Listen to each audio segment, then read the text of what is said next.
بسم الله الرحمن الرحيم পৰম কৰুণাময় অসীম দয়ালু আল্লাহৰ নামত আৰম্ভ কৰিছো إنا أرسلنا نوحا إلى قومه أن أنذر قومك من قبل أن يأتيهم عذاب أليم নিশ্চয় মই নুহক তেওঁৰ সম্প্ৰদায়ৰ প্ৰতি এই নিৰ্দেশৰে সৈতে প্ৰেৰণ কৰিছিলো যে সিহঁতৰ ওপৰত যন্ত্ৰণাদায়ক শাস্তি আপতিত হোৱাৰ আগতে তুমি তোমাৰ সম্প্ৰদায়ক সতৰ্ক কৰি দিয়া قال يا قوم إني لكم نذير مبين أن اعبدوا الله واتقوه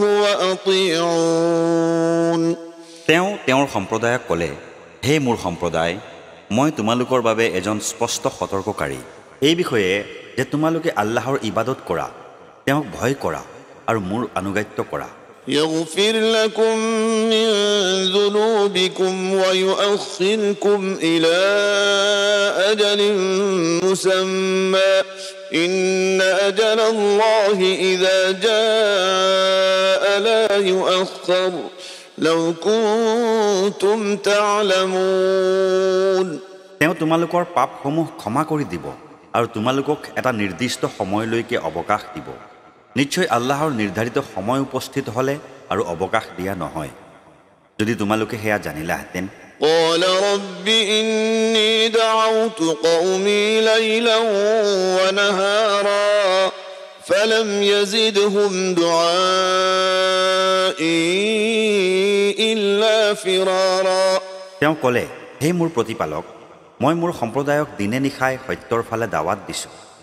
কিন্তু মোৰ দাৱাতৰ ফলত সিহঁত মোৰ পৰা আৰু বেছিকৈহে আঁতৰি গৈছে وإني كلما دعوتهم لتغفر لهم جعلوا أصابعهم في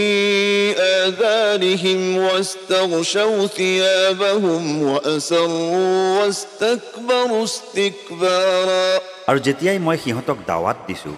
এই আশাৰে যাতে তুমি সিহঁতক ক্ষমা কৰি দিয়া সিহঁতে সিহঁতৰ আঙুলিৰে কাণত সোপা দিছে নিজৰ কাপোৰেৰে নিজকে ঢাকি লৈছে নিজৰ স্থিতিত অটল থাকি জিদ কৰিছে আৰু চৰম অহমিকা প্ৰকাশ কৰিছে ثم إني دعوتهم جهارا ثم إني أعلنت لهم وأسررت لهم إسرارا তাৰ পাছতো মই সিহঁতক সশব্দে দাৱাত দিছোঁ আকৌ সিহঁতক মুকলিকৈ আৰু গোপনীয়ভাৱে সকলো প্ৰকাৰেই বুজাইছোঁ فقلت استغفروا ربكم إنه كان غفارا আৰু কৈছোঁ তোমালোকে তোমালোকৰ প্ৰতিপালকৰ ওচৰত ক্ষমা প্ৰাৰ্থনা কৰা নিশ্চয় তেওঁ ক্ষমাশীল يرسل السماء عليكم مدرارا ويمددكم بأموال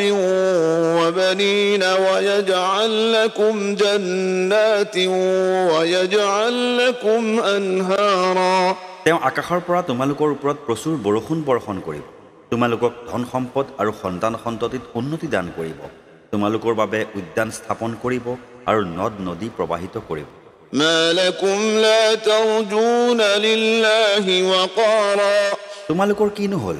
তোমালোক আল্লাহৰ মৰ্যাদা আৰু শ্ৰেষ্ঠত্বত আস্থাশীল নোহোৱানো কিয় وقد خلقكم أطوارا অথচ তেওঁই তোমালোকক বিভিন্ন ধাপত সৃষ্টি কৰিছে ألم تروا كيف خلق الله سبع سماوات طباقا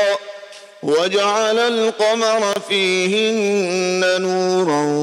وجعل الشمس سراجا তোমালোকে দেখা নাইনে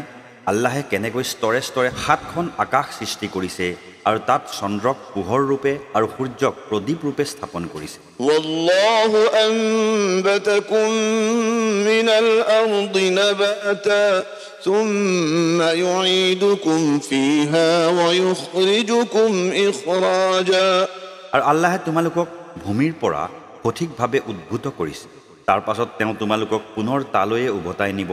আৰু তাৰ পৰা পুনৰ তোমালোকক যথাযথভাৱে উলিয়াই আনিব والله جعل لكم الأرض بساطا لتسلكوا منها سبلا فجاجا আল্লাহে তোমালোকৰ বাবে ভূমিক বিস্তৃত কৰিছে যাতে তোমালোকে তাৰ মুকলি পথবোৰেৰে চলাচল কৰিব পাৰা قال نوح رب إنهم عصوني واتبعوا من لم يزده ماله وولده إلا خسارا নুহ আলাইহিস সালামে ক'লে হে মোৰ প্ৰতিপালক সিহঁতে মোক অমান্য কৰিছে আৰু এনে লোকৰ অনুসৰণ কৰিছে যাৰ ধন সম্পদ আৰু সন্তান সন্ততিয়ে কেৱল তাৰ ক্ষতিহে বৃদ্ধি কৰিছে ومكروا مكرا كبارا আৰু সিহঁতে মোৰ বিৰুদ্ধে বিৰাট ষড়যন্ত্ৰ কৰিছে وقالوا لا تذرن آلهتكم ولا تذرن ودا ولا سواعا ولا يغوث ويعوق ونسرا وقد أضلوا كثيرا আৰু সিহঁতে নিজৰ লোকসকলক কৈছে তোমালোকে কেতিয়াও তোমালোকৰ উপাস্যসকলক নেৰিবা আৰু কোনোপধ্যেই ৱাদ সুৱা ইয়াগুছ ইয়াউক আৰু নাছৰক পৰিত্যাগ নকৰিবা ولا تزد الظالمين إلا ضلالا এনেকৈ সিহঁতে বহু লোকক পথভ্ৰষ্ট কৰিছে এতেকে হে মোৰ প্ৰতিপালক তুমি এই জালিমহঁতক কেৱল পথভ্ৰষ্টতাহে বৃদ্ধি কৰি দিয়া مما خطيئاتهم أغرقوا فأدخلوا نارا তাৰ পাছত সিহঁতৰ গুনাহৰ বাবে সিহঁতক ডুবাই দিয়া হ'ল আৰু জুইত প্ৰৱেশ কৰোৱা হ'ল فلم يجدوا لهم من دون الله أنصارا কিন্তু সিহঁতে সিহঁতৰ বাবে আল্লাহৰ বাহিৰে অইন কোনো সহায়কাৰী বিচাৰি নাপালে وقال نوح رب لا تذر على الأرض من الكافرين ديارا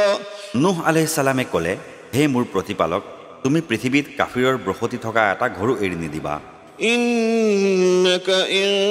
تذرهم يضلوا عبادك ولا يلدوا إلا فاجرا كفارا যদি তুমি সিহঁতক এৰি দিয়া তেন্তে সিহঁতে তোমাৰ বান্দাসকলক পথভ্ৰষ্ট কৰিব আৰু সিহঁতে যি সন্তান সন্ততি জন্ম দিব সেইবোৰো হ'ব পাপাচাৰী কাফিৰ رب اغفر لي ولوالدي ولمن دخل بيتي مؤمنا وللمؤمنين والمؤمنات হে মোৰ প্ৰতিপালক মোক মোৰ পিতৃ মাতৃক আৰু যিয়ে মুমিন ৰূপে মোৰ ঘৰত প্ৰৱেশ কৰে তেওঁক আৰু লগতে সকলো মুমিন নৰনাৰীকে ক্ষমা কৰি দিয়া ولا تزد الظالمين إلا تبارا আৰু জালিমহঁতক কেৱল ধ্বংসহে বৃদ্ধি কৰি দিয়া